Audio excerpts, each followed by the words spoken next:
দিচ্ছি। বক্তব্যের আগে একটু বলে দিচ্ছি, সবাইকে সময় খেয়াল করতে হবে 10 মিনিট করে করে। আলহামদুলিল্লাহ আমাদের অনেক ওলামা একরাম।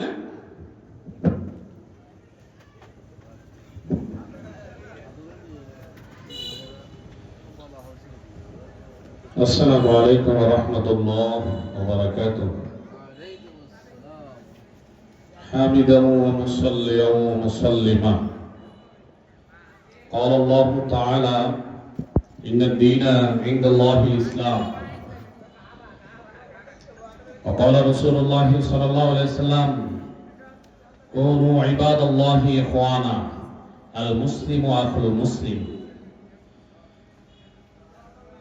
আলহামদুলিল্লাহ, আজকের এই জাতীয় মাসায়ে কারিমা পরিষদ 15 নং রূপসা উত্তর ইউনিয়নের উদ্যোগে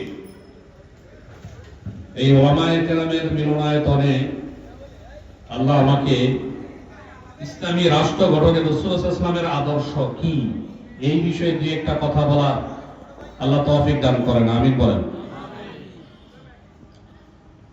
রাসূলুল্লাহ সাল্লাল্লাহু আলাইহি ওয়াসাল্লামকে আল্লাহ এমন যুগে প্রেরণ করেছেন যেই যুগটা ছিল জাহিলি যুগ, যেই যুগের মধ্যে কোনো নীতি ছিল না, জুলুম ব্যভিচার চলতো, এক ভাই আরেক ভাইকে মারতো, কেন যে বলতো কেন মারো তাকে মারা হইতো, জুলুম অত্যাচার নির্বিচারে চলতো। আইনে জাহিলিয়াত যাকে বলা হয়, বছরকে বছর যুদ্ধ লাগাই দিত।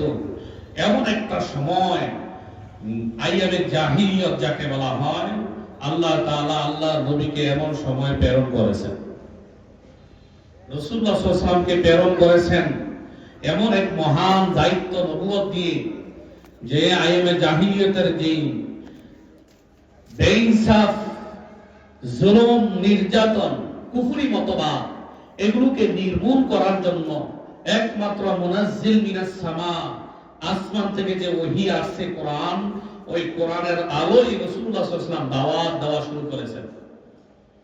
মক্কি জীবনে রাসূলের দাওয়াত দেওয়ার, ইসলামী রাষ্ট্র কায়েম করার ভূমিকা ছিল তিনটা। কয়টা? মক্কি জীবনে রাসূলুল্লাহ সাল্লাল্লাহু আলাইহি ওয়াসাল্লামের দাওয়াতের ভূমিকা ছিল কয়টা? তিনটা। এক নাম্বার মানসিক গঠন।